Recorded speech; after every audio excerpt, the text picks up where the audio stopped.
avokoatsika dia tsy hoe fombafomba ilay izy fa tena fahatsika satria tsika efa tafajoro sy tafahoana izao dia no fahasoavan'Andriamanitra.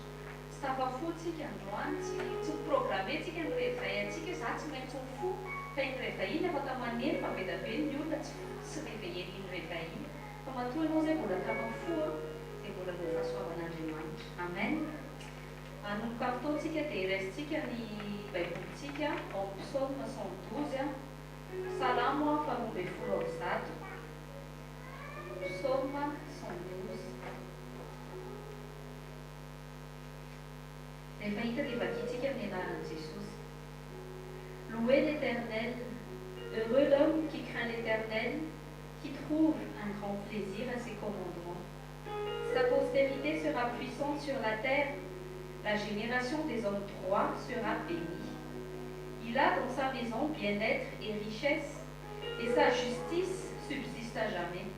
La lumière se lève dans les ténèbres pour les hommes droits, pour celui qui est miséricordieux, compatissant et juste.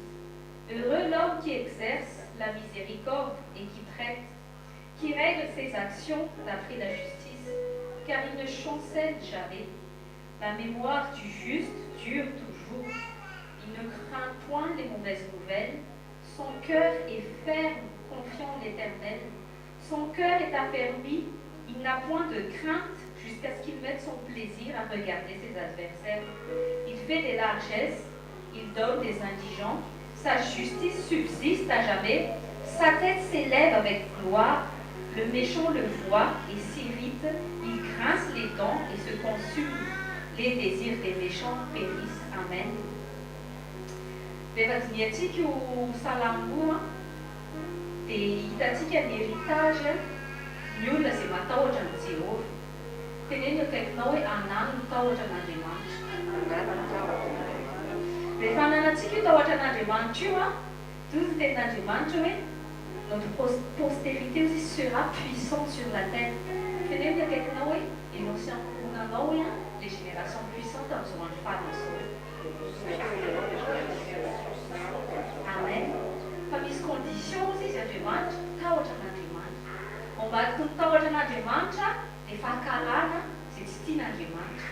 Fahakalana fahotana, fahakalana faharatsiana, fahakalana izay zavatra rehetra tsy mifandray amin'Andriamanitra. Izay natao hoe tahotra an'Andriamanitra. Tsika izany rehefa mandeha ao anatin'ny tahotra an'Andriamanitra dia ambinina ny tsika sy ny taranakitsika. Dia ta-anaitrantsika hoe moa hoe fantatritsika hoe génération inona tokoa tsika amin'izao androntsika izao. Rehefa miteny any amin'ny Actes des Apôtres chapitre 2 verset 17 dia ozy tenin'Andriamanitra hoe dans les derniers jours je déverserai mon esprit dans les fils et les filles aussi. Ils prophétiseront, ils auront des songes. Tenez le quelque chose, tu vas toujours vivre dans les derniers jours, ça c'est non? Et il y a plus de 2017 ans, nalatsak'Andriamanitra ny fanahy masina. Hitantsika efa tany amin'ny Ancien Testament, ny Saint-Esprit dia tao anatin'ny olona voafidy ihany. Fa rehefa tonga tao aorianan'i Jesosy, rehefa tonga ny fanahy masina, ny olona rehetra izay voafotsy dia lasa olona voafidin'Andriamanitra. Dia tiako mihitsy ianao hanana conscience hoe ça c'est nous des générations farany. Inona les générations farany? Ça c'est nous les Noa, les nanamboatra an'ilay arche. Rehefa very daholo izao rehetra izao no asiny akorany ireo vovony zay no akaikinao hoe ça c'est nous hoe Noa farany. Amen. Mbola ça c'est nous koa les générations any Daniel, Sadraka, Mesaka sy Abednego. Satria nahoana Daniel sy Stella reny ny olona nafantatra an'Andriamanitra tao Babilôna. Tsaroa fa zao tontolo izao dia Babilôna. Za sy anao mila mijoro hatramin'ny farany tahaka Daniel sy Stella. Izy koa za sy anao les Élie, les nasady joro rehefa corrompu an'ny Jezabel daholo ny profeta an'Andriamanitra sasany corrompu sasany miafina. Fa za sy anao le Élie farany. Za sy anao ve le avita le ade hijoro eo anatrehany hiapa hoe za tsy ankohaka ambany zany. Iny moa le izay nanaraka ny fandaharantsika tamin'ny maly dia misy information izay azy le mivady tamina olona anankiray frantsay izy nameny information io tsy tamin'ny internet le izy. Fantatrareo ina zavatra nataon'ny katolika ny Israela nanangana izy temple en Baal. Dia inona no tanjony zareo anatin'io hoe temple en Baal io satria raha mijery vaovaontsika sy raha hoe ny olona maharaka actualité tsisy milamina intsony ny pays rehetra efa eran-tany, tsisy milamina intsony. Taloha hoe ny afrikana no mipody misy guerre civile fa za no tena nao fa tsisy pays milamina na resaka économique io na resaka politique io na resaka tsisy petsony. Dia Satana no source ny conflit eto an-tany. Dia inona zavatra ho ataon'ny Satana mambadiky ny fenon'ny conflit amin'izay eran-tany dia avokany amin'izay ilay profeta dia lazainy fa hoe io ny source hitondra ny paix. Io ilay teneten'Andriamanitra hoe rehefa ho avy izay fotoana izay hoe paix sur la terre, io ilay fausse paix dia efa akaiky Jesosy. Zavatra ho préparen'ny Satana zany amin'izao andro faran'izao satria na tsy mahita solution intsony ny tany, tsisy mahavita tena rery intsony satria nefa mahantra daholo na ny États-Unis na ny France tsy manam-bola intsony, tsy maintsy mifampila. Nataon'ny Satana ohatran'ny modely mifampila mba tonga ny faux prophète hitsangana. Dia tanjony katolika nanao an'io hoe temple en Baal io dia nanao recherche dia mety hoe inona ilay Baal hoe foi balistique hozy izy izay mihitsy natao hoe foi balistique. Tsisy resaka Jesosy fa inona mitandrony zareo io Baal io zany iregroupé ny Andriamanitra ny religion rehetra. Dia atsofoka ao ny hindouisme, atsofoka ao ny islamika, atsofoka ao ny kristianisme. Dia ny kristianina farany zany amin'izao andro faran'izao tsy mahafantatra hoe iza ilay Jesosy entsony sy tompony io dia ho tsy maintsy ho azon'io religion io ilay manomboka an'ilay hoe ordre mondial. Na ny religion atao religion mondiale, na ny politique lasa politique mondiale dia izay tsy misoumettre amin'io dia lasa voahilika. Ka mihitsy zasa ianao mijoro amin'izao génération faran'izao. Ianao ve ilay Élie aritra hatramin'ny farany. Tsarovy tsara fa ohatran'ny hoe mody be da be zany misy amin'ny prophète ny Baal fa inona zavatra mitranga farany Andriamanitra mananteny farany foana. Ozy izy Andriamanitra, ozy izy Jesosy ceux qui ne sont pas pour moi, ozy izy sera contre moi. Ka tsika amin'izao andro faran'izao mila mahafantatra ny tenin'Andriamanitra. Aza miteniteny anao kristiana nefa tsy mba mandinika ny tenin'Andriamanitra. Verset tisatizany fotsiny mba hainao, hay, za tena kristiana ka haiko Psaume 23, hay le bonheur et la grâce m'accompagneront tous les jours de ma vie. Tsara aloha mahafantatra an'izay. Fa fantatrao hoe ilay Andriamanitra tomponao. Fa Satana zao hijoro zay ilay prophète santo anokatra ny lalan'ilay faux antichrist. Ka fantatrao hoe izy ianao. Zasa ianao ilay génération farany mila miprie. Dao tsika alohantsika nomboka an'ity fotoana ity dia anao an'ity hevitra ity. Tsika ilay ankohonan'Andriamanitra eto an-tany. Aza mieritreritra raha tsy manambady ianao dia hoe tsisy idiriko zany hoe code pour la famille fa voalohany indrindra aloha ianao famille de Dieu. Fantara ianao hoe famille de Dieu ina ny antom-pisika eto an-tany.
fizarana Jesosy Kristy tombo mbola misaotra sy mankasitraka anao zay Jesosy raha mbola tapavory amin'izao toerana izao.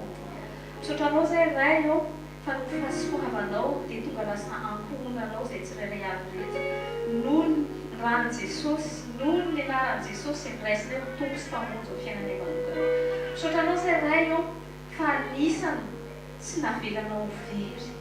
Misaotra anao zay ray fa tianao zay ho voavonjy, tianao zay Jesosy ho anisany le ankonany ny andro farany Jesosy izay aneho ny voninahitry ny anaranao, izay aneho ny herinao, izay mbola anamboatra lakana izay amonjena fanahy maro. Jesosy avy any Nazareta misaotra anao zay fa tena ankonana ray zay androany noho ny anaranao. Maniry fatratra anao tokoa fanahinay androany ray io.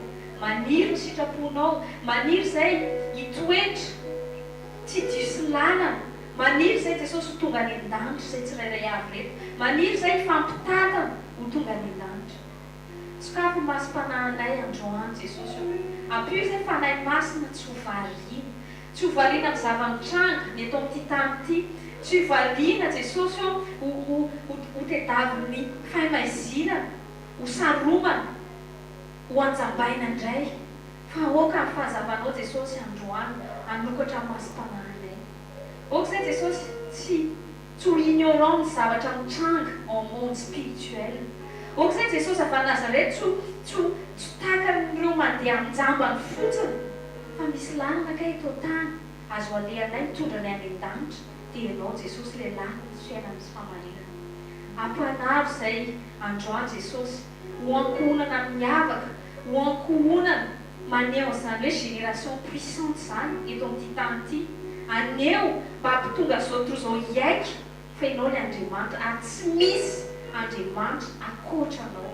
Ianao Andriamanitra ray niseho avy amin'ny alalany zanakao Jesosy Kristy, ary izay dia tsy manana Andriamanitra hafa ankoatranao Jesosy avy any Nazareta. Tsy misy Andriamanitra mpamonjy ankoatranao Jesosy avy any Nazareta. Tsy misy Andriamanitra mamonjy ny ankohonana.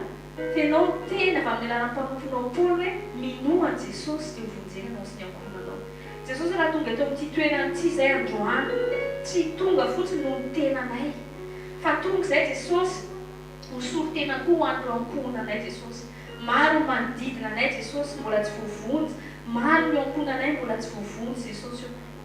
Ka tefeo sy amboary zay Jesosy mba haneho an'izany fahazavana izany eo manodidina anay, mba tonga ny manodidina anay koa Jesosy hanira an'izany famonjena izany rehefa hitanay ijoro ho tonga vavolobe ny anaranao.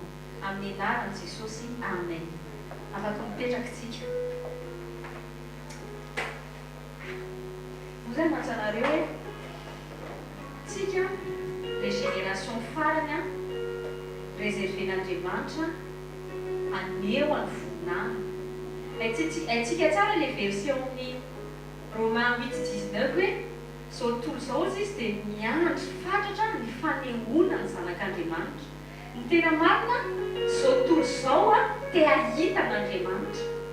Fa mahatonga zao tontolo zao tsy mahita n'Andriamanitra satria tsika zanak'Andriamanitra tsy mamoaka le Andriamanitra ao anatintsika. Zao tontolo zao zany tsy mbola afaka mahita direct n'Andriamanitra.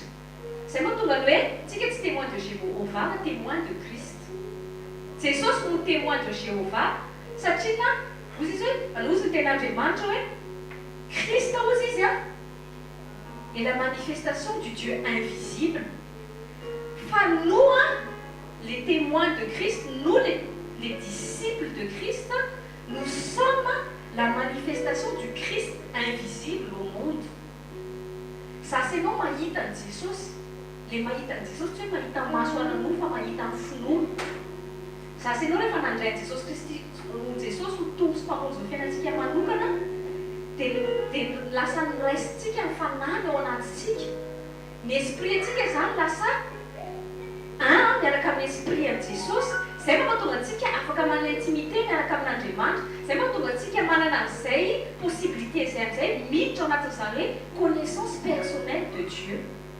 Fa zao tontolo zao tsy afaka miconnaître Dieu, fa ianao no moyen ampiasain'Andriamanitra ahafahan'izao tontolo zao miconnaître azy. Zao tontolo zao zany ta hiconnaître ny personne de Dieu amin'ny alalanao. Zao tontolo zao koa nefa ta hiconnaître ny puissance de Dieu avy amin'ny alalany zasy ianao. Misy fotoana ny kristiana mampime kristiana mbola tsy misokatra tsara zany fatakarana. Fa lery zareo rehefa hiteny heriny devoly, rehefa hoe misy hery zany ohatra manifestation na pouvoir dia hoe heriny devoly io, ay mpamosavy zao nanao an'io, ay enjana be mihitsy fa misy magicien zao manao an'izao fa mitandremana io zany olo. Kristiana mitantaraka zany.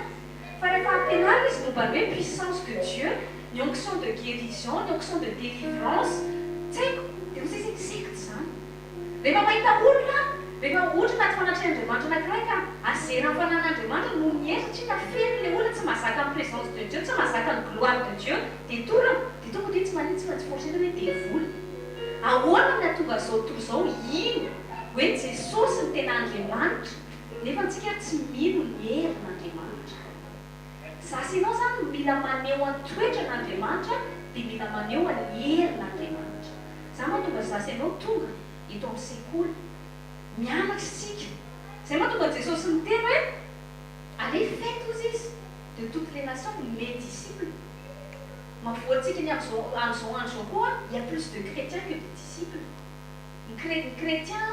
Tous les chrétiens ne sont pas des disciples. Tous les disciples sont des chrétiens, mais tous les chrétiens ne sont pas des disciples. Satria mety nandray an'i Jesosy izy, mety mivavaka ihany izy hoe mino Andriamanitra dia nianarana i Jesosy, fa un point c'est tout. Fa ny dikany hoe disciple, le disciple c'est comme son maître. Mova ianao rehefa mandehandeha tahaka an'i Jesosy, na tonga ny tany Antiokia niantso ny kristiana izy satria izy tahaka nahita an'i Jesosy. Zay na tonga demoly satria ny avy amin'ny hoe amin'ny teny anglisy zao dia hoe Christ, Christiane na hoe Christiane. Fa amin'ny teny frantsay zany tokony natao hoe Christien. Fa ilay izy na tsy haiko inona tonga dia lasa chrétien. Fa tsika tokony Jesosy hita. Amen. Dia ten'Andriamanitra koa miteny hoe nous sommes la lumière du monde. Zao tontolo zao anaty fahamezina no izy ritsy. Rehefa hitantsika ny zavatra mitranga eto amin'ny société na resaka morale fotsiny ana, mais ténébreux. Tsy misy tonga zany moralité zany. Tamin'ny 1950, tamin'ny 1960 mbola misy zany hoe moralité zany, fitaizana ny zanaka, zany hoe valeur morale, zany hoe valeur familiale zany mbola n'existe na des pays occidentaux na des pays tsy mivavaka. Fa amin'izao faran'izao a, tsisy mandeha amin'ny lolo intsony, tsisy intsony zany, tsy hita intsony ny tsara, tsy hita intsony ny ratsy, fa ny ratsy lasa tsara, ny tsara lazaina fa ratsy. Ianao mivavaka manaraka an'i Jesosy, ianao mbola mahasamby jory za mbola mihina zany atao hoe mariage zany. Za mihina natao zany hoe za réservéna ho an'ny olona anankiray, ianao mbola mahasamby jory hoe za adio mandrapatonga manambady, ianao lazaina fa normal amin'izao andro faran'izao. Ianao milaza fa za tsy handihy intsony raha tsy amin'ny olon'Andriamanitra, ianao lazaina fa normal. Satria nanao le monde est dans les ténèbres. Si le monde est dans les ténèbres, tsy mahita lalana izy, ahoana nahita ny lalana tsy maintsy misy jiro mirehatra. Tena hoe kaikinao aloha ilay jiro mirehatra. Mba tonga zao tontolo zao ahita ny lalany koa. Amen. Dia androany zany tsika tsara ilay miteny an'iny verset hoe mila mirehatra tsika. Fa tonga dia izy mirehatra, mila mianatra na sainao tena kaikinao hoe ten'Andriamanitra hoe mampianatra anao hirehatra. Amen. Anomboka amin'izay atsika hiditra anatin'ny fampianarana. Laitsika amin'ny Baiboly en 2 Corinthiens chapitre 3 verset 17. 2 Corinthiens chapitre 3 verset 17. Rehefa hita dia vakiana ny anaran'i Jesosy. Hoy ny tenin'Andriamanitra. Or le Seigneur c'est l'Esprit, et là où est l'Esprit du Seigneur, là est la liberté. Tenez-nous avec nous, tsy misy liberté, raha tsy ao amin'Andriamanitra rery. Amen. Définition liberté amin'izao tontolo zao tena erroné. Zao tontolo zao raha antaninao inona ny dikan'izany hoe liberté, raha antanina ny olona chrétien kristy dia hoe inona ny tianao tenena zany hoe libre ianao. Dia zao tonga dia hovaliana afaka manao izay tiako aho. Zay ny very zao tontolo zao hoe libre. Fa zany tena anao hoe tsy libre ny dikan'izany, fa liberté ny dikan'izany. Ny dikan'ny liberté ny dikany hoe liberté dia afaka possible amiko manao ny tsy tiako. Zay ny tenen'i Paul. Possible amiko manao ny tsy tiako ary tsy malheureux manao ny tsy tiako. Inona tiako tenena amin'le hoe manao ny tsy tiako, manao an'le tian'le nofo zany vitanao, satria na zavatra tiany nofo atao dia nitarika tianao foana ilay péché. Libertinage dia nofinao manao izay tiana. Izay no atao hoe libertinage. Fa ny liberté ny esprit no mampanao anao izay tianao. Izay no atao hoe liberté. Dikany hoe liberté dia c'est la chair, c'est l'âme et le corps qui maîtrise ta vie, qui maîtrise tes désirs. Enfin, dikany liberté c'est le Saint-Esprit qui te maîtrise et qui te conduit. C'est dikany hoe liberté. Teno dikany hoe ny olona libre rehefa vakitsika tsara 2 Corinthiens 3:17 io, ny olona libre dia olona tsy voafehan'ny tena intsony. Les libertés nentin'i Jesosy tena marina, tu es libéré de toi-même. Za mahatonga ny olona addict. Ianao zao ireny olona jelisy reny zao teny hoe za tsy tiako misy manao fivavahana zany za te hanao izay tiako. Fa rehefa jerena amin'ny fiainana tsy libre mihitsy izy satria tsy maintsy mifokasikary izy. Libre izy dika zany nefa izy milaza fa hoe je suis maître de moi-même, nefa izy tsy mahavita maîtriser niny zavatra kely iny tsy voafehany mampiditra ny hoe za tsy te hifokantiny fa maniry tsy maintsy tafiditra ambavany any. Tsy voafehany mijakajanga milaza izy fa tia ny vadiny fa tsy voafehany internet, tsy voafehany pornographie.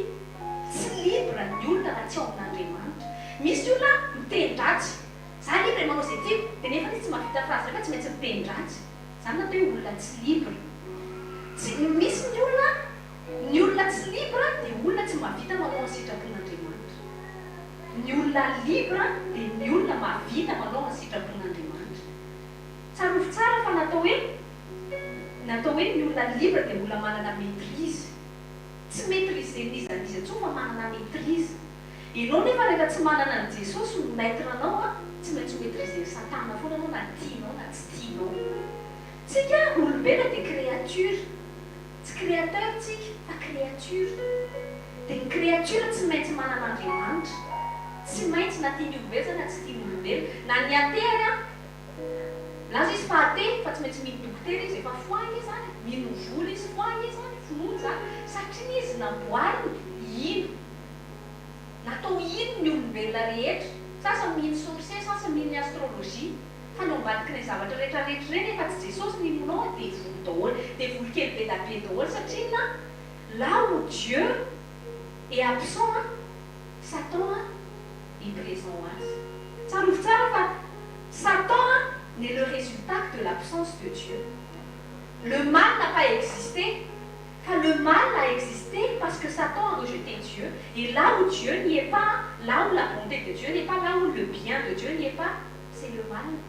Tsika zao raha volontsika tia jiro ity dia maizina ho azy. Tsy maizina m'existe fa ny volontsika ilay jiro zany tonga fandraisana misy. Na tonga ny ténèbre tonga teto tany parce que l'homme a rejeté Dieu de son existence. Matonga souffrance, sa malédiction, ça ne vient pas de Dieu. Tsarovy tsara fa rehefa ny Genesis Dieu a donné la domination de la terre à l'homme. Ça, c'est notre soumis accusé à Dieu à cause des malheurs et des malédictions dans le monde. Dieu nous a donné une grande partie de responsabilité de tout ce qui existe sur la terre aux hommes. Qu'est-ce que les hommes ont fait? Il a donné cette clé au diable. Les fanatiques, c'est qu'ils se rejetaient en Andriamanitra. C'est un Andriamanitra. C'est une règle les demandes d'indépendance. Sur ça, Satan, tu n'as pas besoin de Dieu. Tu es immortel sans Dieu. Quand tu vas juste rejeter Dieu, tu seras Dieu. Ton acte Lucifer, je veux être Dieu. Ça, le monde, c'est lui qui a créé le monde pour qu'il soit Dieu. Il est le prince. Enfin, moi, je suis le roi. Amen. Jésus est le roi des rois.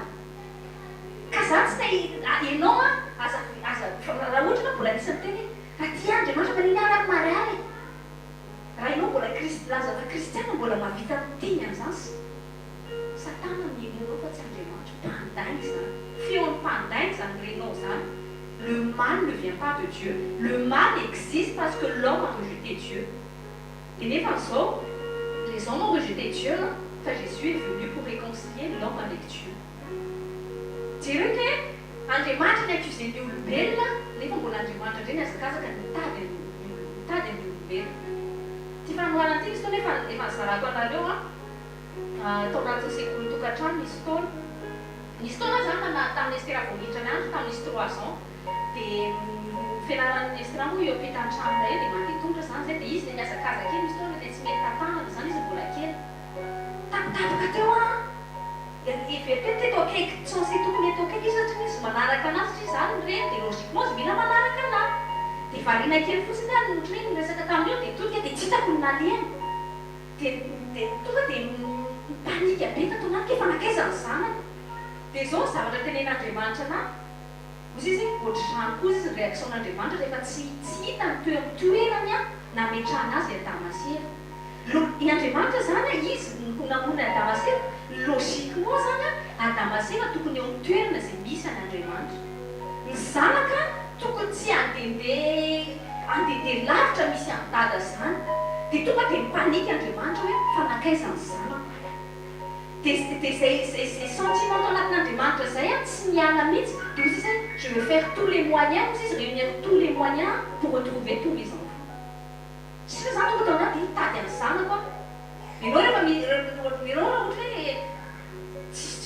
hoe raha ohatra zany ka hoe misy fa tsisy amintsika zany amin'ny aran'i Jesosy raha hoe tena hoe vera zanakao fa navolana makany tsy menatra an'izy anizy ianao fa nahikiketsaka voanazy fa nakaizany zanaka atsonao ny anarany ohatra zany ny réaction'Andriamanitra nitady anazy ianao io vao tonga teto amin'izao toeran'izao ianao miantso nitady anao mihitsy Andriamanitra Satana miezaka manisy apahadiso hoe avia ty ahatonga anao very fa Andriamanitra mitady anao amen ka ianao mila miverina zay vraie liberté zay rehefa désobéir zany Satana Adamaseva tsara fa désobéissance dia tsy fanekenao any tenin'Andriamanitra fa fanekenao teny hafa ina le teny hafa teny devoly teny rehetrarehetra zay tsy ao anatin'ny tenin'Andriamanitra devoly daholo ny ao ambadika zany tsika zao mianatra resaka fiderana ny rehetrarehetra tsy mahay voninahitra an'Andriamanitra devoly ny ao ambadika zany satria nanirana ny fiderana natao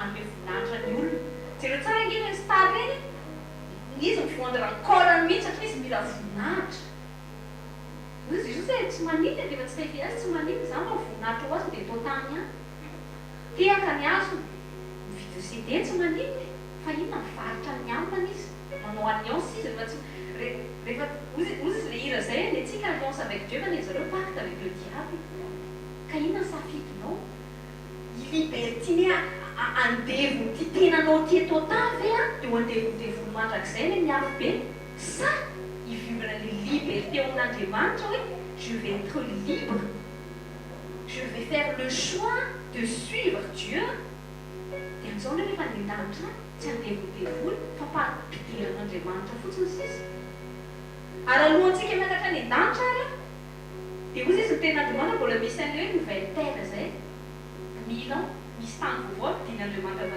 any an-danitra dia io prendre position eto amin'ny tany vaovao dia rehefa vakintsika ny tenin'Andriamanitra dia mipanapaka tsika amin'ny tany vaovao men'Andriamanitra io iverina le tena fanapahana no men'Andriamanitra ny Adamaseva tany voalohany mety sasenao zany raha ohatra ka mijoratra amin'ny farany mety gouverneur na tanàna kely iray omen'Andriamanitra mpanapaka mitanjon'Andriamanitra amin'ny génération zay atsangana avy amin'ny alalan'i Jesosy satria nao izy Jesosy izy il est le premier né dikan'izao zany Jesosy Andriamanitra raintsika fa Jesosy koa grand frère atsika dia i grand frère atsika izao izara ny héritage izara ny nouvelle terre io tapatapahantsika fa io fanapahana io nefa efa sitrahantsika dia izao amin'ny tontolo ara-panala izy miexploitentsika nananganan'Andriamanitra tsarotsara ianao rehefa mamaky ny ancien testament dia Andriamanitra tena conquérant ianao nefa rehefa mijery ny kristiana dia victime ohatra amin'ny panelika il faut pitié mendiant bonne sœur mon père zany rehefa mahita mon père ohatra trany kely zany tsara mpana gentil zasy ianao tsy gentil zany jery izy ny dikan'izany fa Andriamanitra Jesosy il est venu élever des conquérants conquérir quoi? Conquérir des âmes c'est ça le royaume de Dieu conquérir quoi? Conquérir des nations dia ozy izy Andriamanitra hoe pour vous aider ozy izy à accomplir cela ozy izy je vous donne aussi les moyens avec je vous donne ma puissance zany moa tonga antsika koa misy ny école de prospérité satria n'Andriamanitra tsy pauvre dia ozy izy hoe raha za tsy pauvre nandray koa nefa ozy izy tsika problème zao tontolo zao, izy te ho riche fa tsy te anao zay sitrapon'Andriamanitra. Satan, c'est le Dieu qui te permet de faire ce que ta chair veut. C'est le Dieu, c'est moi tonga ny olona manangana ny religion, on veut le Dieu qui nous plaît, nanangana les photos, jareo miaraka tamin'ny anao, on veut le Dieu qui nous plaît, le Dieu qui nous divertit, le Dieu qui ne nous demande pas de circoncire nos cœurs, le Dieu qui ne nous demande pas de changer, mais un Dieu qui nous demande de faire des œuvres. Tovty, andamina makany lameka, sasa mipehy-vola, mora kokoa nge mipehy-vola noho hoe manaiky ho tefen'Andriamanitra ny fomba sy ny toetranao. Za moa mahatonga le mpamopy samby hoe mahavita amin'ny se mutiler. Aloha marary nofony ty fizika ty tsy zay le chair marary satria tsy te hiala amin'le ratsy, tsy te hiala amin'le fanaony, tsy te eo se soumettre à Dieu. Zany natonga Satan lasa Dieu azy. Ka za sy anao rehefa tsy mivivre dans la liberté de libertin tsika. Pornographie zao libertinage, mariage homosexuel zao libertinage. Ny olona miteny ça ne me dérange pas de mentir parce que je fais ce que je veux, j'ai pas de Dieu. Libertinage ça. Quand il y a un Dieu, un jour ou l'autre qu'on doit tous rendre compte. Ny olona afaka tsy mino an'Andriamanitra, afaka mirenie an'Andriamanitra. Za zao afaka mirenie tsy eo io zavatra io, fa na mirenie aby eo fondo io zavatra io. Ka za sy anao afaka mirenie un Dieu, afaka mirenie la parole de Dieu, fa ça ne veut pas dire que ça ne va pas exister. Si tu renies une vérité, ça ne veut pas dire qu'elle n'existera plus. Ka tsy alao hoe manaiky. Amen. Ka ny olona tsika zany tsika olona libre. Zay nanomezan'i Jesosy atsika amin'ny fanahy masina. Nandray amin'ny don Saint-Esprit tsika, le Saint-Esprit velo anatintsika, io tsika vao manomboka misitraka an'izany hoe inona natao hoe liberté. Ny zavatra rehetra zany mbola mandevo atsika, ny zavatra rehetra izay tsy ananantsika maîtrise dia lasa tonga maître atsika. Na jeu vidéo io, tsy vitanao maîtriser an'io. Mahavita anao 3 heures de temps manao jeu vidéo, t'as passé ton temps mieux fa t'arrive plus efa zatra satria ny chaîne-anao lasa esclave io zavatra io. Misy fotoana moa nandray olo izay mivady tamin'ny fakimaly dia zao no teneko hoe za aika za re nandray olona maly, nandray olona zay tonga tao an-trano dia zao no teneko anazy tsarovy tsara hoa fa na philosophe ary mahay miteny aty la vie des hommes, le quotidien des hommes, ce n'est que le regroupement d'habitudes. Tu es habitué à aller au travail, tu es habitué à, je sais pas, à manger à midi, tu es habitué à manger à 20h, tu es habitué à être en famille le samedi, le dimanche. Mise en critère, je suis habitué à prier le samedi ou le dimanche. La sorte d'habitude, c'est les routines. Fatsarouf tsara fa rehefa tsy miaina antsika dans l'esprit, dia les petites habitudes reny lasa tonga d'esclave ny habitude atsikatsika. Lasa ohatrany hoe non, ohatrany hoe zay lasa raison de vivre atsika, petit groupe d'habitude reny. Ça m'a tonga ny olona be da be misy ny tsy mana raison d'être fa mahatonga anazy tenir dia noho ny habitude. Non, je me lève aujourd'hui le matin, j'ai des choses à faire, bon, habituellement, et en fonction zay zavatra niaina chaque jour, dia mandeha fotoana ohatrany hoe misy raison de vivre izy. Fa tsy Andriamanitra raison de vivre, fa le habitude kely isan'andro. Ça c'est non tandreo milatsaka anaty habitude, ianao raha mifoha maraina dia fatala. Je vis pour Dieu. Matoa ça c'est non mbola eto tany, Dieu a besoin de toi sur terre. C'est quoi? Étendre son royaume. Tu ne vis pas pour ton travail, premièrement, tu ne vis pas encore pour eux, premièrement. Tu n'existes pas d'abord pour elle, tu existes pour Dieu. Tu sauras exister pour ta femme quand tu sauras exister pour Dieu. Tu sauras exister pour tes enfants si tu sais exister pour Dieu. C'est moi qui dis ça, ça aussi c'est au fond. Satria na izy raha mbola misy izy olona anankiray tia mivadina ny zanany mihoatra anahy tsy afaka ho disciple izy satria ny zavatra rehetra izay mangalatra ny toeran'Andriamanitra dia tonga hidaolona foana. Ka ny zavatra rehetra izay tsy voafehantsika eo amin'ny fiainantsika tsy ananantsika maîtrise angatao Andriamanitra jereo tsara ny fiainanao au quotidien. Misy zavatra ve tsy vitanao mihitsiny raha tsy miaka zany aloha tsy mety mihitsy raha tsy misotro kafe. Zandray ianao za miteny an'izany fa mamaky teny ianao zany hoe za tsy mahay miaina mihitsy amin'izao. za tsy mahay miaina mihitsy raha tsy misy tenin'Andriamanitra. Zany tokony teneninao. Za sy ianao tokony addict de Jésus. J'ai aucune autre addiction que Dieu dans ma vie. Amin'izay Satana tsy mana-pouvoir midina aminao satria Satana miditra ao anatin'ireny misy esprit miafina ao ambadika ireny. Sisihan'ireny zavatra tsy mety tsy voamaîtrisenao ireny mba tonga anazy tonga maître anao. Ohatra hoe ambadika ny cigarette zao tsy vitanao fantatra zao fa manimba ny santé anao. Le boîte na cigarette efa misy poumon cancer hoe noho ny zavony mbola eo ihany ianao mifoka. Ny vidiny efa ampiakarinao ao efa taxé mbola eo ihany no mifoka. Efa savela ny portefeuille efa tsisy monnaie intsony mbola iny ihany no mitady. Miazakazaka tsy maintsy hifoka. Zany natao hoe esclave. Izy boîte de cigarette iny ambadika hoe misy esprit manosika anao tonga lasa esclave iny. Donc le gentilise milaza foana je suis maître de moi-même, non, je fais ce que je veux, je maîtrise ma vie. C'est Satan qui maîtrise sa vie. Fa mahatonga anazy mbola miainatry famindra-pon'Andriamanitra. Famindra-pon'Andriamanitra tsy ahafahan'ny Satana ny maîtriser. Fa ny toerana rehetra izay tsy homentsika ny Jesosy maître dia mamela Satana tsika maîtriser ny fiainantsika. Ka aza omena accès mihitsy Satana.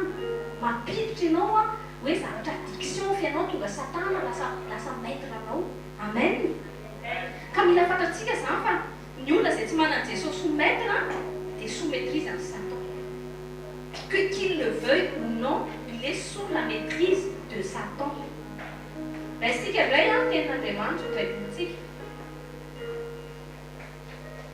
Ao amin'ny 1 Corinthiens 1 Corinthiens chapitre 7 verset 22. Car l'esclave qui a été appelé dans le Seigneur est un affranchi du Seigneur.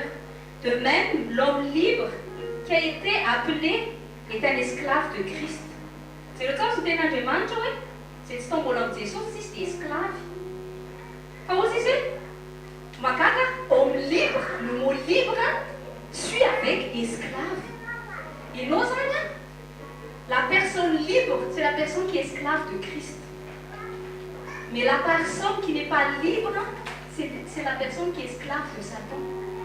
Façon, l'esclave de Satan, c'est l'esclave de Christ tsy mitovy. Azonareo izy dikany esclave manana maître. Dia ianao rehefa manana maître tsy maintsy manao izay tenenin'ny maître. Azonao izy izay dikany hoe esclave. Satana, raha Satana maître anao mitanjona hamotika anao. Maître ratsy toetra Satana. Fa Jesosy raha maître anao ozy izy ozy izy hitondra anao za ozy te amianao fiaina belabe. Ta hisitrana izay fiaina belabe zao ianao ozy izy dia alao fotony izay teneniko anao suis-moi. Jesosy maître tsara fanahy. Misy ana maître tsara fanahy zao I Josefa ohatra nahazo fitisa tamin'ny Potifara. Nahazo ny zavatra nilainy rehetra izy tsy manqué nininy jusqu'à le hoe izy misy ny accusateur fa nanana maître tsara fanahy izy. Dia rehefa nisoumettre tamin'ny Pharaon koa izy nga izy manqué ninina rehefa nanana Pharaon maître. Fa zay zavatra sitrahany izay tsy azony raha tsy nanaiky an'izay soumission izay izy tamin'ilay maître. Azonareo ka tsika na tiatsika na tsy tiatsika tsy maintsy misy maître foana. Ka tu peux pas être maître de toi-même tant que c'est pas Jésus ton maître. Fa si Jésus n'est pas ton maître, tu deviens l'esclave de Satan. Dia inona ny fomba ampiasain'ny Satan mba ataovana esclave ny chair anao ianao. Esclave ny désiran'ny chair io. Zany mahatonga ny olona be da be malheureux sy mamono tena, ils sont pas libérés d'eux-mêmes. Satria na mitaky les chairs, je vais être heureux. Moi j'ai besoin de ça pour être heureux. Fais ceci pour que je sois heureux. Dépense de l'argent pour que je sois heureux. Achète-moi des vêtements de marque pour que je sois heureux. Esclave n'izany désir rehetra zany izy. Fa ny olona izay manana Jesosy ho maître tsy mila zavatra ivelany, tsy mila satisfaina ny nofo ity fa ao anatin'ny satisfaction avy amin'ny fanahy masina. Zay le vindan-tsananany zao tontolo zao. Misy toerana ao anatin'ny fotsika izay tsy ratsy Andriamanitra ny ao anatin'io tsy feno mihitsy. Ka io tsananany zao tontolo zao tsy vita amin'ny vola aman-karena, tsy vita amin'ny gloire humaine io. Io vide io raha tsy fenoina ao an'Andriamanitra tsy sifany devoly. Za mahatonga reny star reny manana gloire tena rehefa maty izy dia sina statue mihitsy efa maty efa 20 taona ohatran'ny Claude François reny zao mbola misy any tomany eo pasany renao ke mba rajerenao na ny fasan'ny resy documentaire mety tena grave efa maty à combien d'années mbola misy fleur fraîche ihany mbola tombo fa za mitenanao fa zavatra récoltena any amin'ny enfena za tsy lay afantatra ary za koa tsy tiako ianao afantatra n'izany tsy iaina Satan en fait embarque les gloires humaines reny c'est Satan qui se nourrit de ça Satan mahazo fiaina ambadika reny gloire rehefa tsy omenao an'Andriamanitra tsy Satan mahazo alesantsika olombelona zany reny olombelona manana gloire eto tany reny andevoly reny farak'izay zokiny spirituellement no tena efa atao zay tiany mihitsy fa inona zavatra ataon'ny Satan tahaka an'le nanaova publicité ny Eva rehefa teo amin'le art de la du connaissance du bien et du mal inona natao ozy izy ohatrany tsara endrika tokoa amboaboariny zavatra amboariny Satan amboaboariny tsara ny endrika ivelany iatirenanao fa ho anao iny voankazo iny tonga dia zavatra pourriture leo anatiny indraiky ny amin'ny chrétien Jesosy rehefa tonga dia ohatrany hoe teraka tranomomby trano tsy manaitra Joseph sanary izy zany eo dada sy mama ohatrany tsy dia mbola nananana izy azy zany ohatrany tsy dia mpanany zany zany ve natao Andriamanitra zany tonga ny jiosy tsy nety nandray Jesosy Andriamanitra satria zareo nijery nandeha ranofo be nefa ny animeny le fanahy devoly tao anatin'ny zareo satria zareo nampiasa ny lalàna lasa gloire ho any anterehany tena zay no tonga nisy ny pharisien nahazo gloire ary zareo lasa hoe izy tompony lalàna zany hoe problème le Vatican zala lasa atsona hoe fetsona ny zala zany hoe rety blasphème tao bisou ny tanany za zao tsy mila atao le bisou mihitsy ny tanana amen zay indrindra tena efa tena valina reny tsisitsika raha zany nataontsika tsy mitratra tsy manomboka mitombony pastera vara tena sérieux tena mila mandroka devoly na mahita an'izany nareo tsy zany Jesosy reny no tokony tompontsika fa ny ao ambadika reny zavatra rehetra reny Jesosy hoe inona zavatra atao manao foana izy zao nanangana le religion mondiale zany za mahatonga azy copain Dalai Lama izy ohatran'ny hoe fitiavana hitanareo za rehefa tsy mana discernement tsika zao na tsy mahafantatra ny tena fitiavana hoe izy Jesosy hoe celui qui m'aime aussi c'est celui qui obéit à mes commandements c'est natao hoe amour c'est l'amour de la vérité l'amour sur la vérité c'est pas de l'amour c'est de l'amour simple usurpateur ça veut dire que Satan c'est un usurpateur de Dieu il veut copier tout ce que Dieu a fait il montre namana rehetra c'est la paix fenao lasa izy le manao numéro fausse paix io ny akohaka amin'ny Andriamanitra ny hafa koa izy zany navonseka navona Salomon zany tsy manakana anao itian'ny musulman zany fa ianao tsy natao itian'ny Andriamanitra ianao tsy natao anaiky ny Andriamanitra fa iza ny Andriamanitra mampianatra ny tianao fa tsy nampianatra ny tian'ny fahotanao ny Andriamanitra ny tian'ny homosexuel fa tsy manaiky ny homosexuel ny péché ataonao zany atao hoe amour ny amour ny vérité rehefa fantatra hoe ianao raha mbola anao ny homosexualité dia ny miafy be dia zany hoe raha entin'ny sentiment ny amour sentiment dia andrasa hoe fanely kosa izy c'est pas de sa faute fa naturel mihitsy ho teraka ohatran'io dia zany efa nafantatra hoe ny vérité ao ambadika dia ny miafy be izy dia mboboatra dia anao ary ao fa rehefa mampiaraka ianao maraka amin'le sipanao samy anahy dia za koa naraka anao e fa non tonga dia tsorinao mihitsy very anao raha zao zao hoe vérité n'Andriamanitra tainao tianao mamina hely za afaka manafaka anao fa mahatonga reny olo reny zao zavatra Kristo zay le nandevaka ao tany Normandie dia nandefa radio le olona dia zao zavatra fitako jereo le amour fita l'amour n'a pas de sexe raha ianao comme ça c'est l'amour n'a pas de sexe l'amour n'a pas de couleur fa l'amour correspond toujours à la volonté de Dieu. Oui, l'amour n'a pas de sexe, mais dans le mariage, l'amour, bateau Andriamanitra no sexe masculin sy féminin, zay mety, zay izy. Fa zavadibady kely izy tsy ampiasaina. Ka ny olona amin'izao fotoana izao mihena anaty libertinage, tandreny ianao miromoka. Zavatra ny fikan'ny Satana koa dia ataony ohatrany hoe zavatra banal. Zao zao zavatra mitranga banalisena. Tamin'ny voalohany na frantsay tsy mino an'Andriamanitra ary tsy d'accord amin'izany homosexualité zany. Fa ina zavatra tao sesefana anaty clip, sesefana any vaovao, sesefana anaty documentaire, sesefana anaty film. Film any Hollywood zao gama 90% tsy maintsy misy natao hoe 5 secondes misy resaka homosexualité. Banalisena le izy. Pour que ça devienne normal chez les hommes et les femmes. Dina zavatra sesefana any ampianary. Zay nge Satana, zay nge le bibilava. Bibilava tsy ohatran'ny leo tonga dia mampitondra foana dia mitsoka hoe mipaozy fotsiny miainga amany tonga tia mokanify be. Fa ny serpent tsy hitanao koa izy miainga. Mandeha tsy moramora sy ohatrany izy ny fikan'ny Satana. Ka ianao fatary fa Satana il est pas né d'hier. Satan, depuis que Dieu a créé Adam et Ève, l'objectif, il a tout préparé, c'est pour ça que le monde a été créé. C'est lui qui a créé ça. Satan, c'est là qu'on a c'est un malin. Toujours, il est malin. Mais si toi, la chrétienne, c'est tellement de c'est Satan qui a une avance sur eux. Ça m'a donné David avait un phare, mais ça dit juste un phare, ils ont une glace. Ils son Dieu anticipe sur le diable. Enfin, un Dieu, c'est Satan qui anticipe sur ta vie.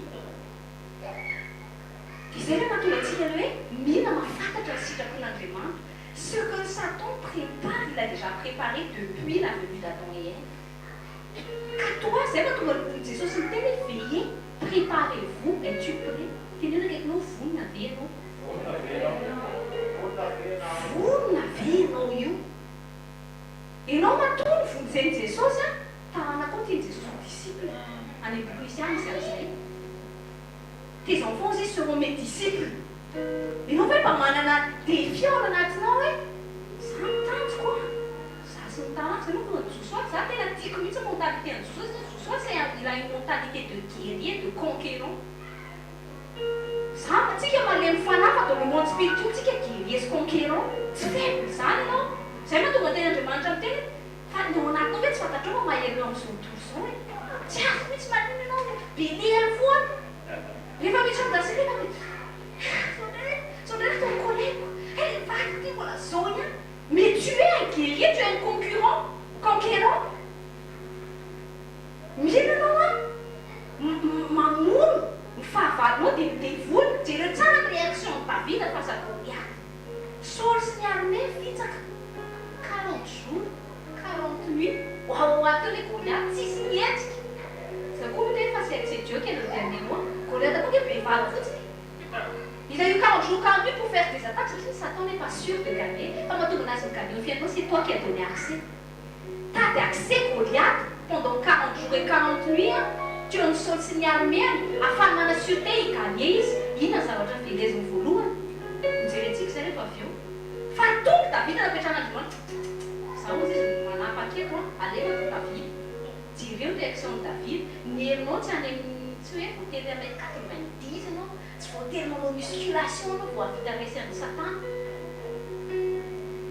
Fanan'Andriamanitra. Ozy izy David ataoko mahamay ianao ozy izy. Tapako lohan'la kinao zany mitrehitra rehefa mahita mivady mbola tsy miova fa le dia volony miasa ao ambany to tapako lohan'la any mivavaka ianao tapako lohan'la zany ndray tsy mivady tsy voavady mihitsy tiako izy za tsy arary saina aminy za tsy aloto fo aminy fa iza le dia volony mbola tady mbola maitrinao ambadika ao tapako lohan'la zany tokony ataonao fa na mivadika indray tsy avelako tonga le miavo be iny zany natao hoe conquérant. Pas pécheur d'homme, c'est pécheur d'âme. Faz a fertena ho an'ny tsy mpanoto. Ianao tokony malahelo an'ireny mpanoto ireny, malahelo an'ireny manao ratsy anao ireny. Zany tokony Jesosy mamelany fa raha zao moa tonga very izy. Zany tonga atao Jesosy inona tokony ataoko mba tonga anazy afantatra anao koa vovonjy. Tsy anao an'izay tsy hoe esclave ny diable tsy hoe izy anao an'izany foana. Zany tokony ataonao. Ianao fa olona libre.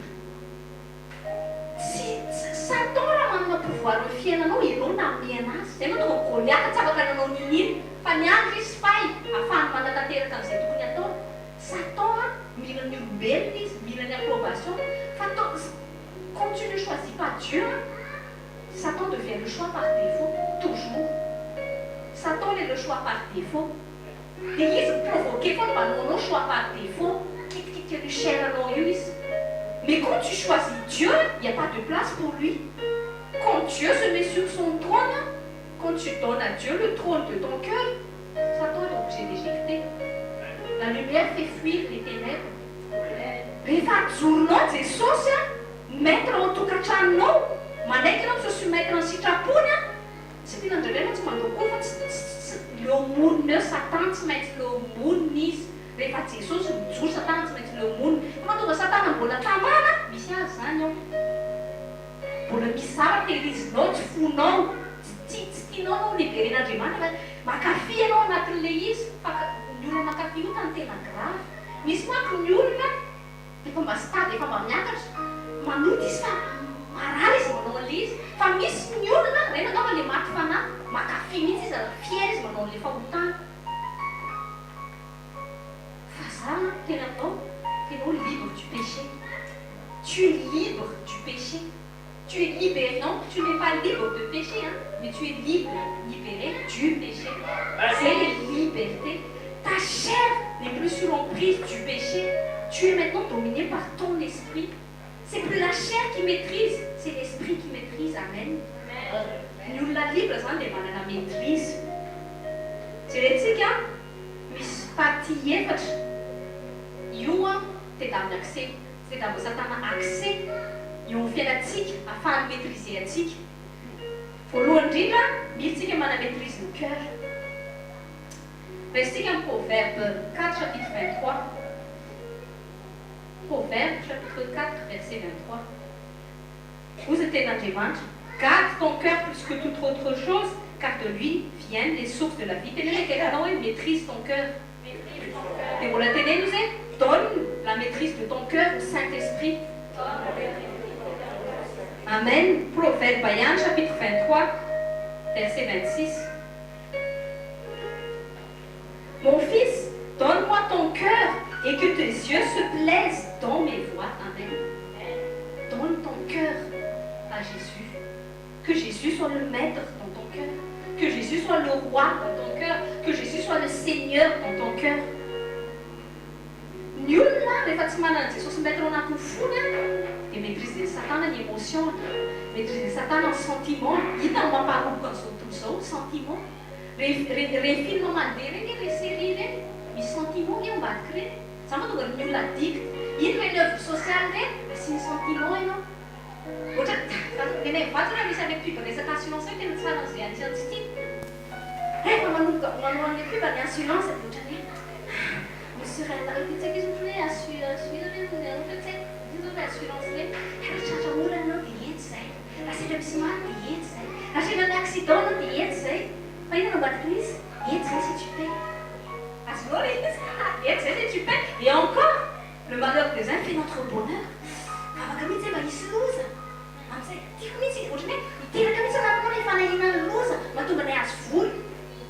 Ce que je redoute, c'est ce qui m'arrive.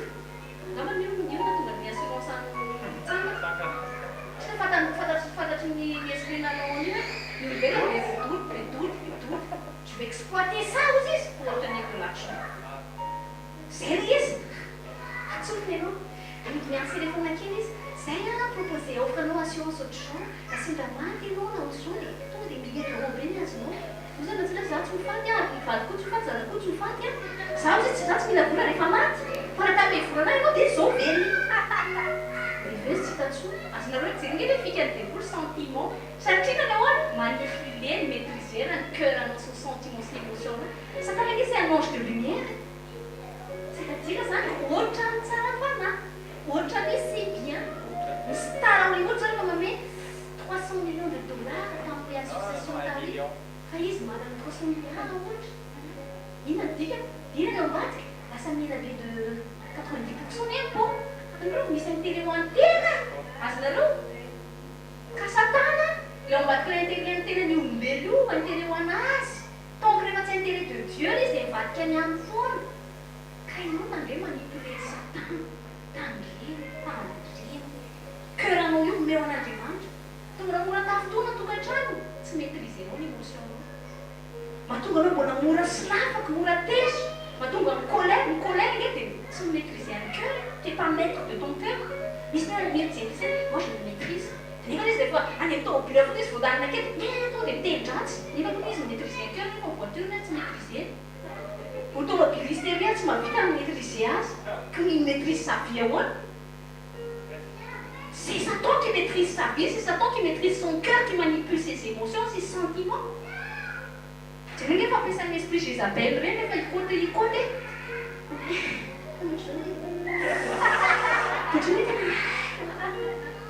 Il masquer un autre jeu de affaires.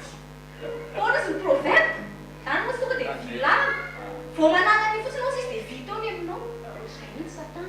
Mangiamanzi, mangiare vanni devono teosci. Aí está na lua de um short aí do que aí isso não outro saquinhos. O que tinha um pro não este. Aí também me sala família não tem por aqui com quilo de resa de essa cama. Mas não já não fica Satan. Satan tu uma tensões de ténèbres, sabes? Ça tu está tu Lucifer tá lu. E mola mana c'est apparence foot ça fait nature tout apparence.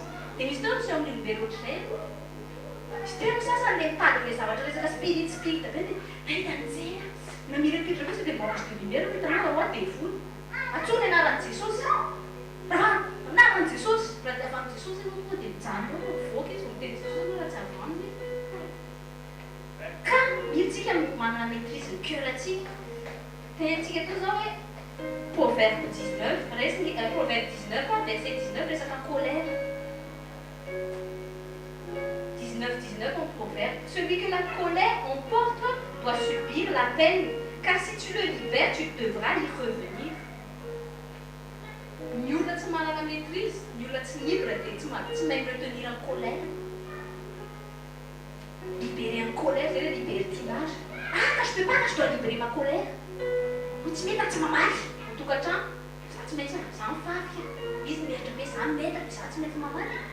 Inoltre sakura angamba ety tsy maintsy mamaly satana ny ao ambadika reny fa tsy voafehanao reny fonao tsy voafehanao mahatonga an'izany mahatonga namora tafotoana tsy voafehanao fonao tsy menao saint esprit maîtrise tsy maîtrisenao le izy tezitra ianao kinetaka ianao kodiarana tsara sasany mivoaka mihitsy ny tontolo aiza mandeha ambadika satana mandeha zay ho tsara ny foana ny eny mihitsy olona mihitsy fa chaque fois tsika maka choix manao mauvaise attitude c'est Satan qui gagne managona trophée à chaque fois que tu ne maîtrises pas, chaque fois que tu laisses ta chair se libérer, c'est Satan maka trophée ianao rehefa manao ratsy olona tsy le olona ngeny tena vovolohany fa ianao vovolohany satria tu as donné accès au diable dans ta vie.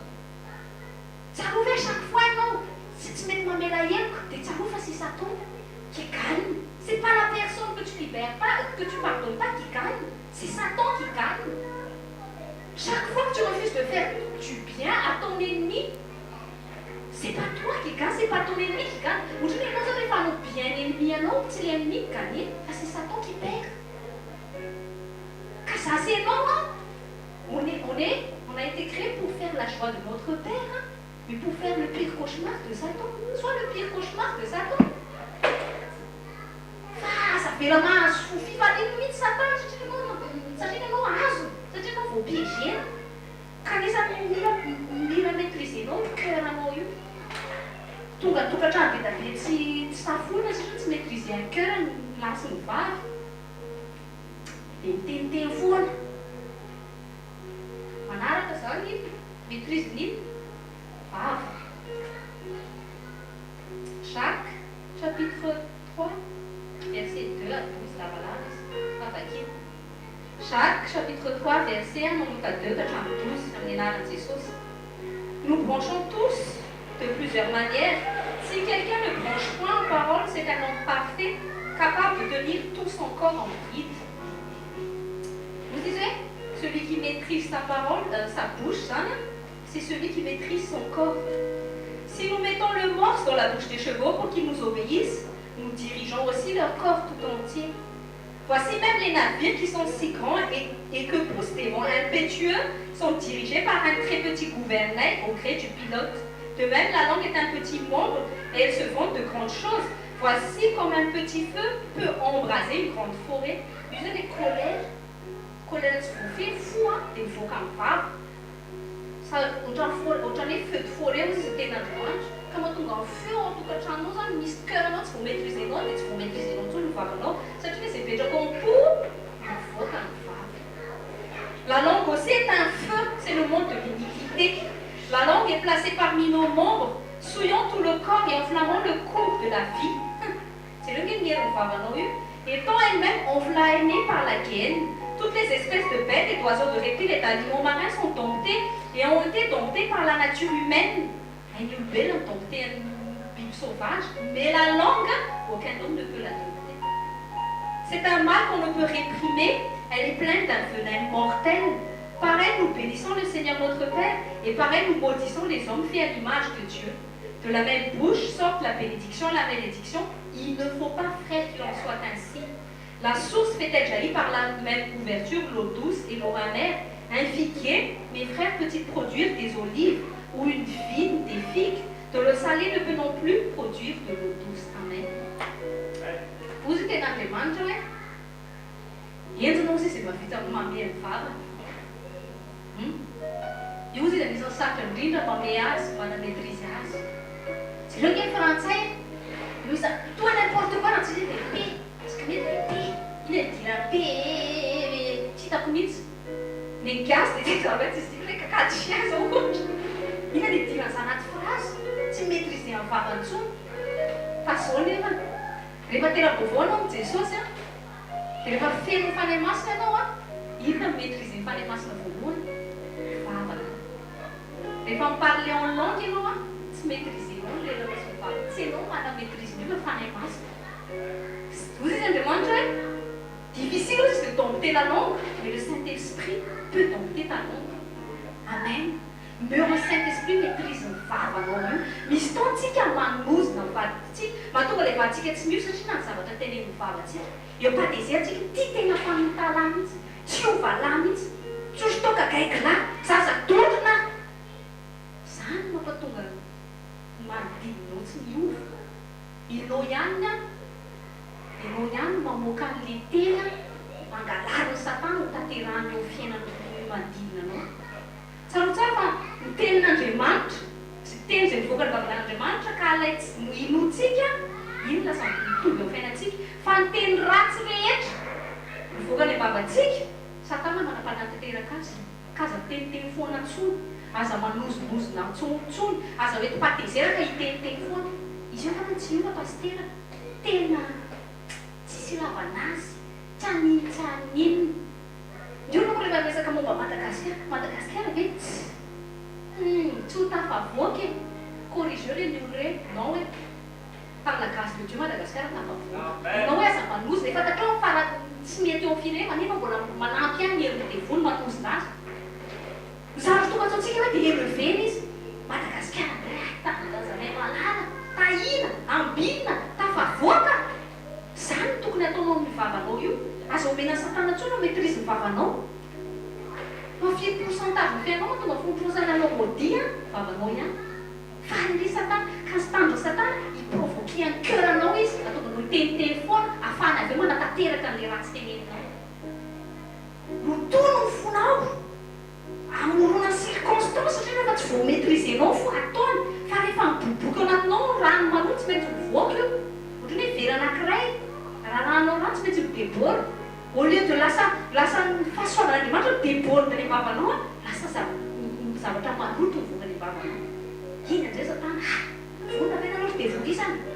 Misy hoe zany groupena devona provoquer un cœur-anao aloto. Ilay tena hoe miaccédira ny pensée a, jerentsika teo zao, cœur, bouche. Reo miaccédira, ino aza pisaingely tedavy Goliath tamin'ny voalohany. Tady accès tatao pensée ny Saoly sy zanak'Israely.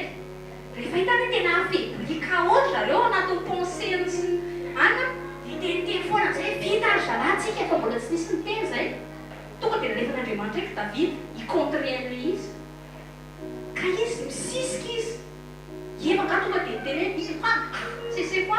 C'est ce qui est anatin'ny pensée izy aloha na me idée, mauvaise idée. Tsy manao Satana koa manana idée. Bonne idée avy amin'ny Saint-Esprit fa mauvaise idée avy amin'ny Satan. Tsy idée no anaty pensée. Ina mahatonga ny olona diktako? Veriberenao an-tsainy foana. Mahatonga anao tsy mamela heky io. Satria averiberenao an-tsainy hoe zavatra ratsy natao.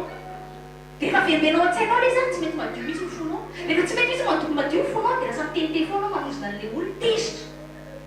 Averinao foana. Verinao an-tsainao foana ilay côté négatif an'rangaha. Madame. Izy tao dia mbola sao foana e. Iny foana navadibaky eo, iny foana navery Satana mémorisenao eo, iny nourrir en pensée anao, latsaka anatin'ny fonao amin'izay, manana haine amin'izay anao contre la personne. Dia mitente foana ianao, izay no provoquer Satana izay zavatra izay. Izay fomba tactique idiran'ny Satana amin'ny fiainan'olona. Maîtrise ton cœur, maîtrise ta pensée, maîtrise ta bouche. Donne la maîtrise au Saint-Esprit. Amen. Genèse 6:5 zao misy resaka amin'ny pensée natarabaka ny Caïn tsy maîtriser ilay izy. Ary tsy vita mihitsy ny maîtriser an'ilay satria izy tsy manana fanan'Andriamanitra. Amin'ny anaran'i Jesosy, Genèse chapitre 6 verset 5. L'Éternel vit que la méchanceté des hommes était grande sur la terre et que toutes les pensées de leur cœur se portaient chaque jour uniquement vers le mal. Aí une description en I. Pensée sin cœur à Iraïen. Genèse 4, Caïn.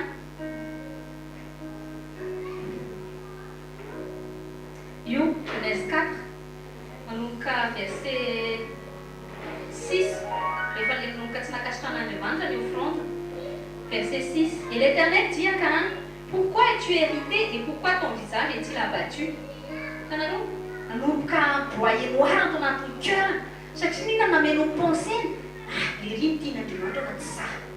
Misy tona anatin'ny frère et sœur, izy ihany tiany tadasiny.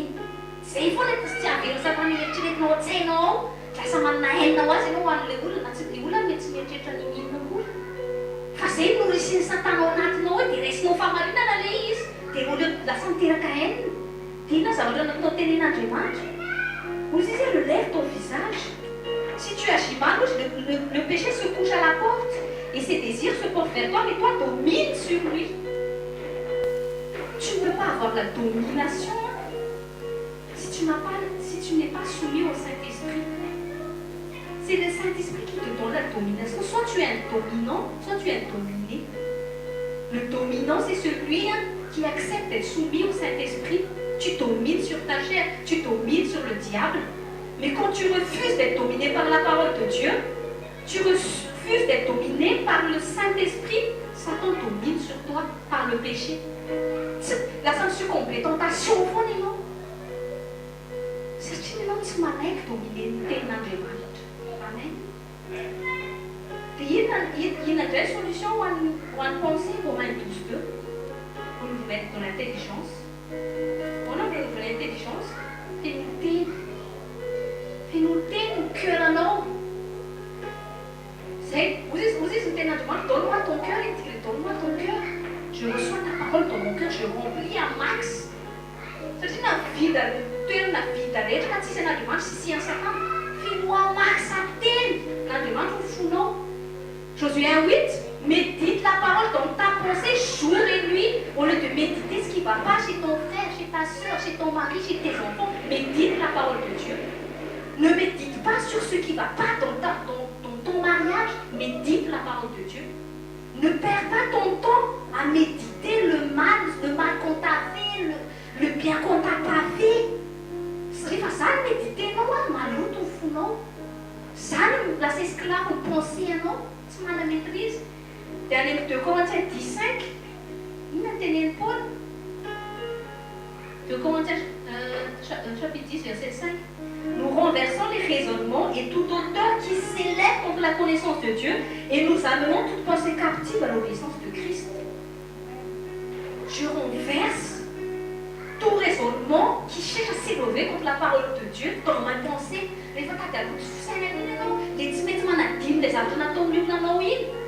Seigneur, renverse tous ces raisonnements qui m'empêchent de m'aligner dans ta parole Jésus, je renverse. Parce que ce sont des esprits d'orgueil en moi qui cherchent à me dominer, qui me rendent esclave. Inentendus, me pousser à pécher, me pousser à m'éloigner de la parole de Dieu. Lisent les problèmes, les problèmes, c'est tout quand je me fais l'autre signe, on a les filles, ça, tant que tu voulais, on a provoqué, on faut signer un autre. Les femmes faibles, non, les noms fort, les noms ennemis, non, tout le temps, les noms fort, les femmes faibles, non, tu vois, vous me dites, non, mais non, il a un fort spirituel. C'est la parole de Dieu qui te rend fort spirituellement. Si vous avez un message, c'est autant qu'à faire dire, oui. Vous avez autant de mettre la faille, vous avez autant de mettre la maîtrise, c'est moi tout en porter, après votre chose, ça va jamais être, pas tant, c'est ça, ça nous la maîtrise. Il est autant qu'être libre de faire ce que tu veux. Si ça m'a demandé, si vous avez temps, on est en vitant, on est libre, et il t'a donné libre à vie, mais le choix, non. Tu as le choix de faire ce que Dieu veut ou le choix de ce que toi tu veux faire. De toute façon, choisis Dieu. Amen. Comme il dit, ma mère fait la part dans la demande. Il dit qu'il y a maîtrisé un thératique. Maîtriser l'autre, tu mets l'accès. Mais ce qu'on maîtrise du corps, des fois, il faut faire non, cœur non. Il faut faire non, penser non. Il faut faire non, faire non. Maîtriser le corps non. Ça te fait le corps n'obéit qu'à l'âme. Le corps n'obéit qu'à la pensée. Ça veut dire que tu as été Andei nakany atao conseil misy nakany dia mandeha vatako manaraka an'izay zavatra atao conseil. Zay moa tonga dia Jesosy miteny hoe mipanota pijanga hozy izy tsy miara matory any amin'izay olona tsy vatiny fa vao maniry fotsiny amin'ny sainy dia mampipéché. Ka ny corps manaraka an'izay ao anatin'ny pensée anao sy ny cœur anao. Fa ty corps ty vao tahiro azy rehefa maîtrisenao rehefa sous-dominant any esprit anao ny âme sy ny pensée sy ny cœur anao. C'est moi qui vais dire l'esprit parce que nous sommes esprit. L'esprit doit dominer sur mon âme, mon cœur. C'est l'esprit qui domine sur mes émotions. Ce n'est pas mes émotions qui vont me dominer. Enfin, bon, les émotions sont mes sentiments dominants. Il y a des cela là maintenant. Fallait faire une tête dans le monde. Ça m'a dit que tu as un fédéral, so. Mais pas les malouts fourrés dans mon comme a fait ça, c'est des rois en monde. Tonga dia diovy ny saina, diovy ny fo. Iray ireo izany ndray satana melaniny ianao ndray tsy azo ana amin'iny tiako foana iny e. Izany ndray dia mahita anazy miovy. N'inona mety tianao hita amin'ny masoko vao masoko eo za mahita anazy miovy. Izay ny hitako amin'ny tenin'Andriamanitra miovy izy, tiako izy ndray tena lehilahy farak'izay tsara, vehivavy farak'izay tsara toetra io. Izany teneny satria izay teneny vavinao ny trano, tanteran'Andriamanitra izay tsara tenenao. Tonga farak'izay fonao. Il est tenu dans le mal, tu es face à la montagne, parle à ta montagne. Qu'est-ce qui sort de ta bouche? Ma pisse à la montagne, ça, vous voyez comment tu les montagnes dans la montagne de l'église, tout le bien quand il est faux qu'on va oui dans tes murs, non? Les femmes dérangeant, sortent de main, on va comme ça. Ah, de main, tu pas nous viser. Ça, là, toi, Andriamanitra zay tonga mianatsy tonga dia nazasamoely aloha fa nareteny teny tany vavapampon'Andriamanitra izy atataren'Andriamanitra nafaly azy izy na mbola fantambola tsy nisy davaka izy nge tsy hoe toko Samoely la voafaly fa nasy teny tokana izy tany vavan'ny Samoely zay tany vavany eny zay nafaly azy kimoza miandry amin'ny vadiny io voafaly na iandry zay dasanao le vanivavy voafaly zao anao dia efa mifaly satria n'Andriamanitra mampifaly anao rehefa tonga fifalianao Andriamanitra haino mampifaly anao amin'izay mety hindrasanao fa atao fifalianao anao Andriamanitra atao faly Andriamanitra tokantranao mahita ny toetranao mahita ny attitude anao finoteny vokisateny fahita ny voninahitra Andriamanitra ianao ny olona izay voafehy amin'ny tenin'Andriamanitra no tsy voafehy amin'ny Satana intsony mevo avelao tenin'Andriamanitra manome ny fonao ny sainao ny tena ny vatanao io rehefa anao ohatrany mbola misy adictana zavatra tsy haiko olona dia ohatra dia fokasika tonga dia raisy ny baiboly tonga dia nana midely changer les habitudes en bonne habitude miaraka amin'Andriamanitra ozy izy zao hoe le bonheur ozy izy zay mizatra miaraka amin'Andriamanitra izy mahazo bonheur ataovy tonga fahazaram-piainanao miaraka amin'Andriamanitra satria izy ny raison d'être anao eo ahita voninahitran'Andriamanitra no fiainatokantrano amen.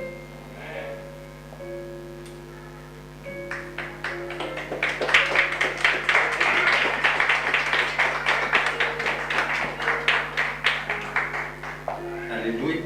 Ao tsara tsika.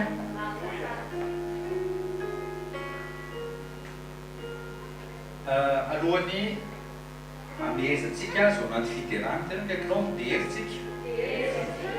Andriamanitra toujours mo fiterana mideritsika dia zao misy zavatra tiako velabelarina kely amin'ilay zavatra mifandray amin'izay any fanolazaitsika ilay izy omaly hoe andao hoe saitsara ihany koa fa tokantrano zay natsangan'Andriamanitra voalohany dia izy aloha voalohany indrindra.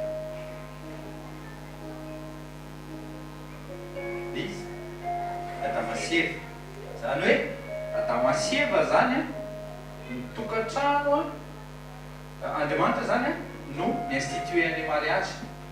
Zay mariage tsy ohatrany zay nanaovana Andriamanitra zay tahaka ny Adama sy Eva dia tsy eken'Andriamanitra na hitomany ianao na higogogonao na ninonina teneninao eo dia efa tsy izy zay.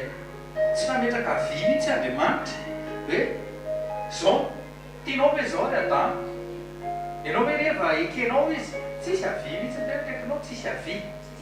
Ao anatin'ny tokantrano tsy manontany avy an'ny lahy sy ny vavy zany Andriamanitra fa izy manendry ny lahy ary izy manendry ny vavy. Zay mihitsy ny tena izy.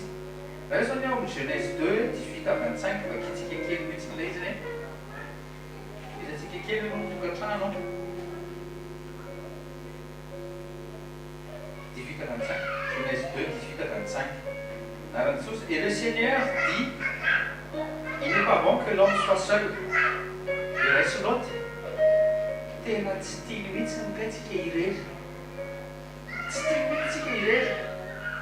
Ny adi-saina mihitsy Andriamanitra inona ny mampenteny ity créature selon ma ressemblance, selon mon image. Inona? Léopard nahita léopard, lion nanana lion, fa l'homme n'a pas trouvé. Hoe izy miaraka aminy. Rehefa mamaky ianao dia ozy izy. Et le Seigneur Dieu forma du sol tous les animaux des champs, et tous les volatiles dans l'air, et les amenait vers Adam pour voir comment il les nommerait, et tout nom qu'Adam appela chaque chose vivante fut son nom. Et Adam donna des noms à tout le bétail, aux volatiles dans l'air et à toutes les bêtes des champs. Mais pour Adam, il ne trouvera pas d'aide qui lui corresponde. Tsy nahita mpanampy azy izy, tsy nahita aide semblable i Adam. Zany hoe nitady any zany navelan'Andriamanitra nijery izy fa tsy nahita an'ilay aide semblable.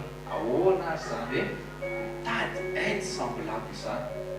Eo amin'izay ny mila mifanamasinatsika satria raha ohatra anao ka mitady Satana miproposé le dabe.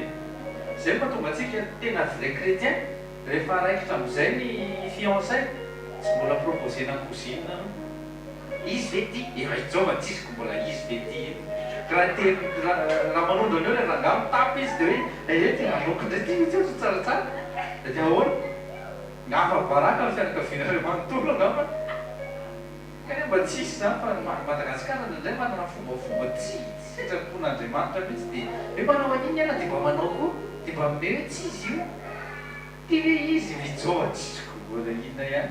Adama rehefa aveo rehefa hitanareo tsy niteny mihitsy hoe tsy izy io fa tonga dia mahafantatra ny anjarany izy. Dia hoy izy et le Seigneur Dieu fit tomber un profond sommeil sur Adam. Tsy mila miasa saina, tena kaikinao tsy miasa saina fa miasa finoana. Il s'endormit et il prit une de ses côtes. Il referma la chair à sa place. Io indray tsika eo aloha naka mikoty tamin'ny lehilahy izy namoahany any Eva.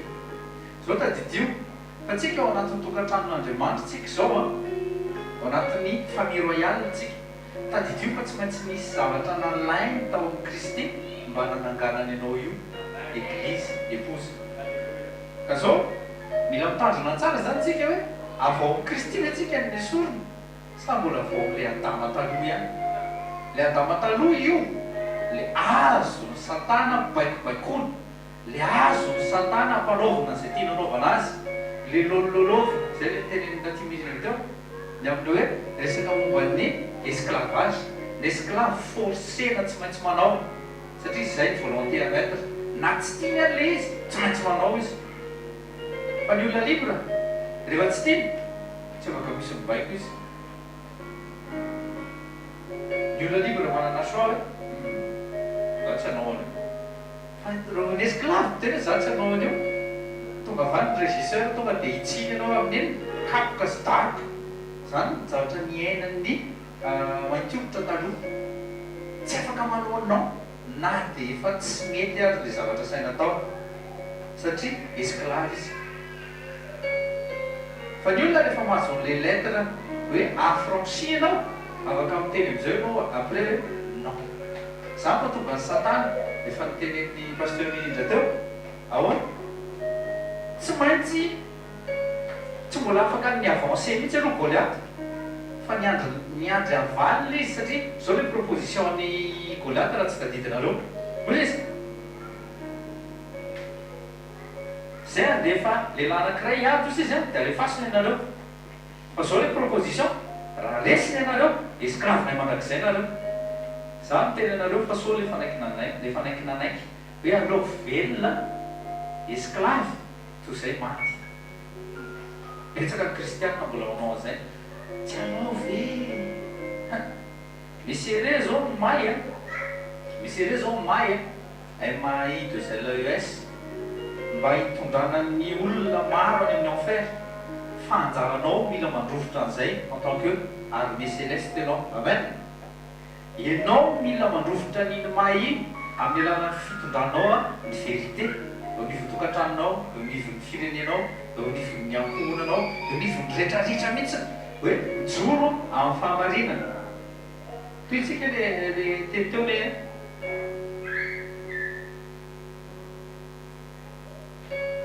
et le Seigneur Dieu fit une femme de la côte qu'il avait prise de l'homme et l'amena vers l'homme et Adam dit c'est à présent eau de mes os chair de ma chair elle sera appelée femme parce qu'elle a été prise de l'homme ahoana nahafantarany Adama Andriamanitra tsy miteny akory fa izy tonga dia nahatsapana izy fatany izy fatany hoe avaniko ty vehivavy ty Ève nanarana il était tous deux nus l'homme et sa femme et n'en avait pas honte aux izy Andriamanitra ny institué an'le mariage c'est mariage ninony nanarany na composé na recomposé na misy carotte sy ovy zany dia tsy avy amin'Andriamanitra le izy mifona aminareo fa mety misy ataontsika fa tsy avy amin'Andriamanitra izy fa mangatafo andrapo hoe ahoana tokony atao Andriamanitra inona no tokony atao dirigeo ampiasao mba afahako migede mivadiko amin'izany lalana marina zany tsy hoe nisy nyteny zao ohatra akejy ataontsika zao ohatra miteny ohatrany hoe fa maninona tsy atao mariage any amin'ny ala ohatra ka tsy alatsina ny responsable en mariage tadidio fa akoatran'le témoin théorie koa hoe misy témoin avy amin'ny lehilahy témoin avy amin'ny vehivavy fa tena premier témoin eny hoe tena marina dia Andriamanitra ny témoin tamiteny hoe tsisy afa-tsy témoin nampionan'Andriamanitra nampionany Adama sy Ève tsisy afa-tsy Andriamanitra zany hoe tsy misy teknikanao tsy misy hafa ny premier témoin voalohany zany dia Andriamanitra aloha ka ianao hoe ampanaingy an'Andriamanitra après lasy lehilahy mivavy sy mivavy ny omby sy alika zany natao vady daholo Adama efa tsy nakavady elefanta salamo zao manambady alika vehivavy matory amin'ny apondra ahoana ny alekenany zany ahoana ny alekenany zany na en tant que hoe olona fotsiny na tsy mino dia kristianina amin'izao dia eny alefa zay mampiadana azy efa ny andevy le olona tekaikinao rehefa tsy marina tsy marina dia tsy avy amin'Andriamanitra tsy izy zany rehefa tsy izy dia esolo aza manaiky tsy izy tsy namboarina mihitsy ny zava-boary rehetra mba ho être semblable any lehilahy ny vehivavy no être semblable any lehilahy aoka anareo vehivavy reo ho être semblable mihitsy ho être fa tsy ho faridoa ny vadinareo le toerana mahavehivavy anareo dia mitanareo zany amen ny vehivavy dia mivoaka ary navoaka an'Andriamanitra tao anatin'le lehilahy any dia jereo tsara ne amin'ny conclusion amizay Adama sy Eva tombé à l'eau le mariage satria voaka vao amizay mal non désobéissance fale Adama farany tena akaikinao Jesosy io Adama farany le Adama farany miprépare le épouse izy ankehitriny mba tsy mitaky ny Eva zay manaky any Satana le izy teo le safidinao mihitsy ny herinao ny Satana farano amizay manomboka androany ianao te ho épouse-ny Jesosy nefa ianao mbola menao Satana mbola akolitany Eva ihany ane zany ianao mbola taranak'Eva ihany zany ao anatin'ny fiderantsika mitsana daholo zany fotoposainana Eva zany naran Jesosy fa le fotoposainan'le Église le atsangana ho fofombadin'ny Jesosy tena être semblable tena kaikinao ny Église ka être semblable an Jesosy marina zany mariage voalohany filoako fa ny mariage farany parfaite ny mariage ny Jesosy sy l'Église reste on est l'Apocalypse 7 manomboka verset 9 dia amizay tsika mais tenan'Andriamanitra tsika hobitsika Andriamanitra manitsana an'izay tsy sitrapon'Andriamanitra hoe tsika na anaty fisainana anatin'ny fo any mba afanany tenin'Andriamanitra maniry mamaka tsara dia maniry mipetraka tsara le teny rehetra zay napetraka Andriamanitra tao ampony mpanompo teo anananao safidy tena anompon'Andriamanitra Apocalypse 7 manomboka verset 9 naran Jesosy après cela je regardais et voici une grande multitude que nul homme ne pouvait compter moisson farany dia efa voalaza atriny fa ohatran'io multitude ale izy fa zao mila miasa ianao tena kaikinao mila miasa ianao aloha mila mijoro ianao mila mamoaka an'le fruit ianao eo manodidina anao mba ho voasitona ny olona satria efa voalaza ihany kio fa hoe any am-parany any izy izy jiosy anankiray misy firenena fito aoriana folo aoriana tokony betabe amizay manaraka anao amen tokony manimpofona anao rehefa mandeha zany misy fofony Kristy tokony renesin'ny olona tsy fofona masiso ny fahotany fa fofona sainteté fofona justice fofona joie fofona amour le vrai amour misy fofony fahatsarana ao anatinao fa tsy vao mahitanao ny olona dia miketro vao mahitanao ny olona dia mivily lalana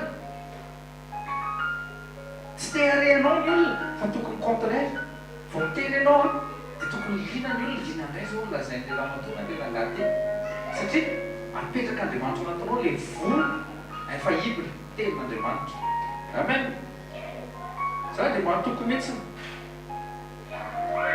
ao avy ny fotoana mesere amizay le lalana mankany enfer satria hiasa ianao dia me misokatra ny lalana mankany an-danitra mampiditra olona be dabe any ianao raha mamakytsika dia ozy izy une grande multitude que nul homme ne pouvait compter za dia sur le certain mihitsiny mianaran Jesosy fa Andriamanitra mandresy na amin'isa koa azy zany ny puissance izy efa mahery fa na amin'isa koa Andriamanitra hoe dia sur ave ianao fa hoe any amin'ny enfer misy zato dia any an-danitra 0,5 non raha zato ny any amin'ny enfer 1 milliard tafiditra any an-danitra satria miasa ny zanany hoy izy Jesosy any amin'ny Jean 5 any za ohatra tokony ho saintsaintsika eny izy zasiny raiky miasa mandrakariva raha Andriamanitra reto miasa tena jereo nakaikinao raha Andriamanitra miasa misy tombonao ao misy tombony zay ao Satana fantany tsara mihitsiny fa midirany enfer tsy afaka apiditra fanahantsona izy marina izy zany tsy afaka apiditra fanahantsona izy ho avy fotoana dia zao izy mipisesika ataony zay mampisy olona vetabe latsaka zany hoe tsika zany mila makasoa zay le nazavaina teo mila makasoa tsika dia ny androany manova pensée manova ny attitude manova ny to zany ny fihetsika rehetra mba hatonga anao aloha voalohany indrindra tena akaikinao za aloha tsy latsaka ny enfer dia mitaranako tena eo akaiko voalohany indrindra aloha ianao rehefa tsy latsaka any ianao dia manomboka manitin'olona makany an-danitra koa anao fa tsy makantsony ny olona satria fantatry ny olona ihany anie tena ratsy le izy de toutes les nations et tribus et peuples et langues se tenaient devant le trône et devant l'agneau, vêtus de robes blanches et des palmes dans leurs mains, et criaient d'une voix forte disant: le salut est à notre Dieu qui est assis sur le trône et à l'agneau. Et tous les anges se tenaient autour du trône et autour des anciens et des 4 bêtes, et ils tombèrent sur leur face devant le trône et adorèrent Dieu, disant Amen, bénédiction et gloire et sagesse, et reconnaissance et honneur et pouvoir et puissance soit à notre Dieu pour toujours et toujours. Amen. Zany tsy hoe fitera zany ny atao any an-danitra any ozy ianao nga dia tsisy atao mihitsy any satria ianao fa zatra miasa sy mitrongo vohomana ianao tsy natao mitrongo vohomana kisoa mitrongo vohomana ny esclave Satana mitrongo vohomana fa ny zanak'Andriamanitra manompoa Jehova dia hotahinany anao tandrina hotahinany ranao lavitra anao ny aleta fa tsy miteny azy mandeha miasa ntsony fa tsy any le izy fa misy fomba fitahin'Andriamanitra ny zanany hafa kely mihitsiny ohatra io makasitraka reo aretina mitafiany Satananay efa nisotranonao teto amin'ity toerana ity ny problème dia efa nitafiany be da be zay fa teo foana ianao namahaolana ny problème teo amin'ny tokantranonay dia teo foana ianao nanoana ary mba tsy kivy zay ianao mbola teo foana ny tananao mahery na indritrao misaotra Jesosy fa raha fitahina ihany koa ny resana dia ianao mihitsy nefa nanambara fa ny fanomponanao dia hitahinao ny hanina hitahinao ny rano ary ny falavilany aretina dia hovalianao zany ary ho ataonao zany ary hifanataonao zany mitena sy mankalaza ny anaranao zay Jesosy anarana tsara indrindra anarana mendrika indrindra andoliana ny fahefana rehetra ka andoliana ihany koa amin'ny anarana mahery Jesosy efa Nazareta ka ninninona zay mbola tsy mandoalika eo amin'ny fiainanay fa dia dava Satana ampijoro anay mandoalika amin'ny anaramahery Jesosy ireo fanamaloto rehetra zay mitady andraby an'ireto olonao reto amin'ny anaran'i Jesosy raisy heriko sy fahefana ninninona problème ao tokantrano androany andravonana an'izany amin'ny anaran'i Jesosy raha teny Jesosy hoe ny olona manam-pinoana afaka mitenimbohatra dia miisaka tsy miaisotro zany fa eo amin'ny fanatrehan'Andriamanitra tahaka ny fiepony savoka fa tahaka ny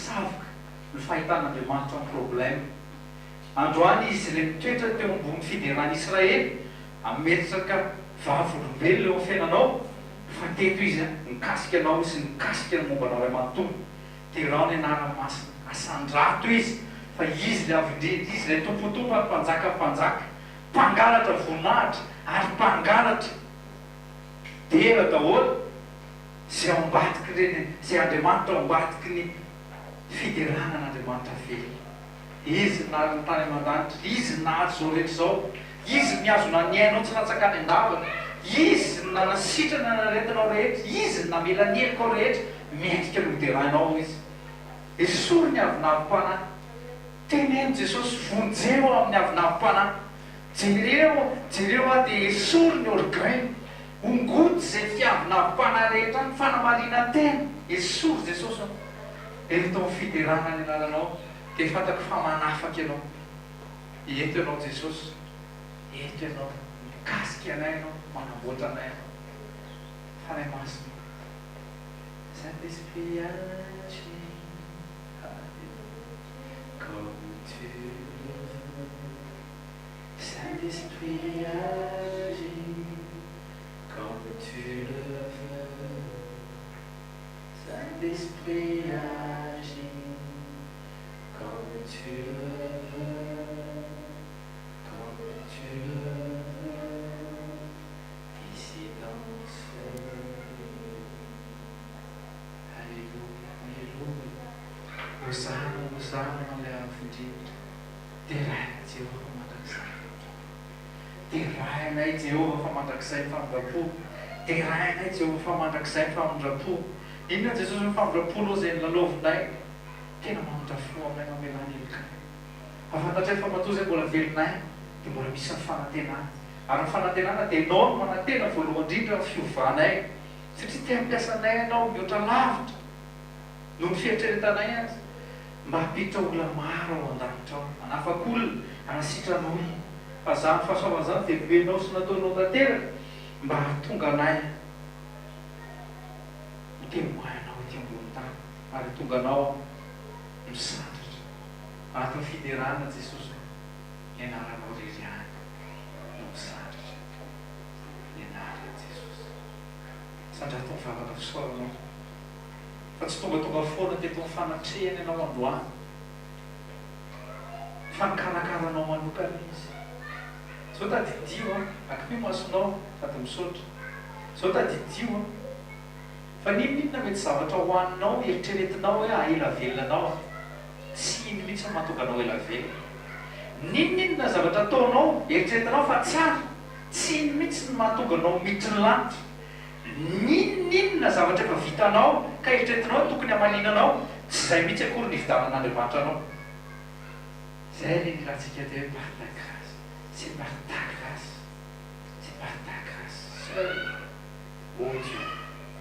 Tu as envoyé Jésus-Christ pour nous sauver, pour nous purifier, pour nous laver, pour nous guérir. Oh, Kashara, Masakara, Diabo, Kashara, Masakara, Diabo, Rai, nous sommes en Mose. Ankehitriny izay lasa afaka miantso anao ray. Fona Jesosy izay tena fanamarina tena. Fieritreretana fa fanaovana zavatra tena tianao nefa tsy araka sitraponao akory, ka mahatonga anao malahelo, mahatonga anao tsy hita ny olona. Fa na zay koa ary dia mbola mila forana indray, mila amboarina indray. Fa androany Jesosy, fantatray fa tokony hideranao ka izay, fantatray fa tokony hisaotranao foana izay, fantatray fa ninona mety mbola miinsiste eo amin'ny fiainanay eo amin'ny fiderana, dia mirotana izany mandry izany, milatsaka izany. Milatsaka izany, ny alahelo izany tsy natao hiainanay izany fa joie éternelle no tokony hiainanay. Izany hainina izany tsy tokony hiainanay intsony, tsy tokony mandalo amin'ny saintsainanay intsony, izany hoe anana hainina na une personne na même nos ennemis azy, fa ianao miteny fa aimer vos ennemis. Satria izany ny ahafantarana fa zanaky ny ray ianareo. Jesosy, tompokandra ny fiderana izay androany, sasao esorongody ces pensées négatives, ces pensées mal, ces mauvaises pensées isan-karazany. Raha sy ho marika ao anatinay ao, tsy marika ilay Satana napetrana, fa ilay marika avy aminao ilay tena tiana sy maminay, ny fitsarana ilay fiatana. Jesosy, hitanay ianao mandresy eo anoloanay. Halleluja. Raha ndeha zay, prophétique zany, raha lasana bavy isany prophétique zany. Hitako Jesosy mandresy eo anoloako, ary hitako Satana vakivava ao aoriako, teneno. Hitako Jesosy mandresy eo anoloako, eo amin'ny fiainako avy mandresy Jesosy, fa amin'ny fiainako lasa Satana vakivava, vakivava Satana, eo amin'ny fiderana vakivava Satana, satria tsy tia ny fiderana. Miala Jesosy, miala daholo izany devoly izany, tsy devoly mamakotra rehetra eo amin'ny fideran'Andriamanitra. Misy ny fanafahana, misy ny fanasitranana, misy izany satria Andriamanitra no miditra antsehatra. Lakio masina saintsaina, vereny saintsaina, tahaka ny ahoana ny fidiran'Andriamanitra tsehatra tamin'ny fanafanany Josafaty. Tsy mila miady ry zareo fa deraina Jehovah fa mandrakizay deraina Jesosy fa mandrakizay deraina ianao Jesosy fa mandrakizay fampiamponao deraina ianao Jesosy fa mandrakizay fampiamponao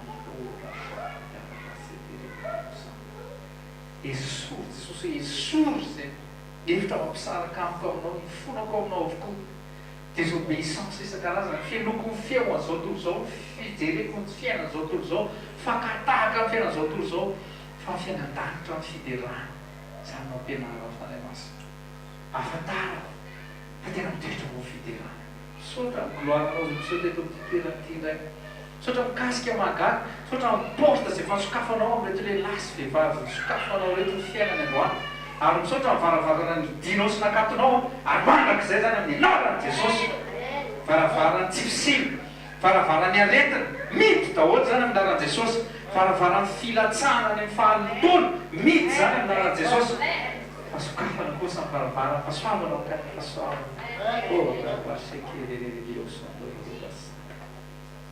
oui, le King t'a validé.